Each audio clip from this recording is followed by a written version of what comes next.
তো বন্ধুরা আজকে আমি একটা চাইনিজ মুভি দেখলাম, মুভিটার নাম হলো ওয়ান্টেড। তো মুভিটা কেমন হচ্ছে সেটাই আলোচনা করবো তোমাদের সাথে। তার আগে বলে দিই, তোমরা যদি মুভিটা দেখতে চাও এয়ারটেল এক্সট্রিমে যা দেখতে পারো, সেখানে হিন্দি ডাবিং এ অ্যাভেলেবেল আছে।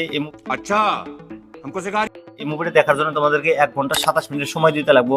এটা একটা অ্যাকশন ড্রামা ফিল্ম, যারা যারা চাইনিজ মুভি দেখা পছন্দ করো তাদের জন্য এই মুভিটা খুবই ভালো হবো। তো এই মুভির কাহিনীর কথা যদি বলি, মুভির কাহিনীতে দেখানো হয়েছে আমাদের যে মেন হিরো আছে তারা হলো 3 ভাই। তো একদিন একটা রাজা এসে তার বড় ভাইটাকে মারে ফেলায়। मगर क्यों? কারণ বড় ভাইটার কাছে এমন এমন জানকারি আছে রাজার বিষয়, যেটা ফেলা চলে গেলে রাজার হয়ে যাবে ঝামেলা।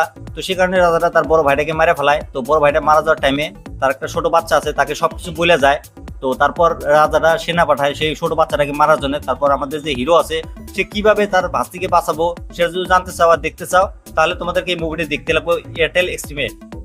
তো এই মুভিটা আমার কাছে কেমন লাগছে যদি বলি, এই মুভিটা আমার কাছে এভারেজ লাগছে ভাই। অত একটা ভালো না, একটা খারাপও না। মুভিটা দেখে আর কি টাইম পাস করা যায়, 1.5 ঘন্টার মুভি ফটাফট শেষ হয়ে যায়। এই মুভির যে কাহিনীটা আছে না, এরকম কাহিনী আমি এর আগে অনেক মুভিতেই দেখছি, আমি চাইনিজ মুভিতেই দেখছি। এই মুভির যে কাহিনীটা আছে প্রেজেন্ট করছে অন্যভাবে আর কি। এই মুভিতে যে কাহিনীটা দেখাচ্ছে, একটা ছোট বাচ্চাকে মারার জন্য একটা রাজা সেনা পাঠায়, তাকে বাঁচানোর জন্য কত কি করে আমাদের হিরো, সেটা যদি দেখতে চাও তোমরা এই মুভিটা দেখো। আর দেখতে ভালো লাগে, সে কারণে আমি মুভিটা কিন্তু দেখছি। এই মুভির হিন্দি ডাবিং টুকটাক ভালোই হয়েছে, অত একটা খারাপও না, একটা ভালো না, এভারেজ হিন্দি ডাবিং। তোমরা যদি মুভিটা ফ্যামিলির সাথে দেখতে চাও দেখো, দেখে নিয়ে আমাকে কমেন্ট করে জানিয়ে দিও মুভিটা তোমাদের কাছে কেমন লাগছে। আর তোমরা যদি অ্যাকশন মুভি দেখা পছন্দ করো তাহলে তোমাদের জন্য মুভিটা খুবই ভালো হবে। আর যারা যারা চাইনিজ মুভি দেখা পছন্দ করো তাদের জন্য তো আরো বেশি ভালো হবে।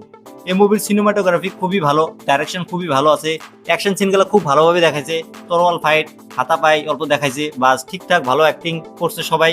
বাকি মুভিটা তোমরা দেখে নিয়ে আমাকে কমেন্ট করে জানিয়ে দিও। আর আমার রিভিউটা কেমন আছে সেটাও তোমরা কমেন্ট করে জানিয়ে দিও। আর এরকম রিভিউ দেখার জন্য আমার এই চ্যানেলটা সাবস্ক্রাইব করে দিও।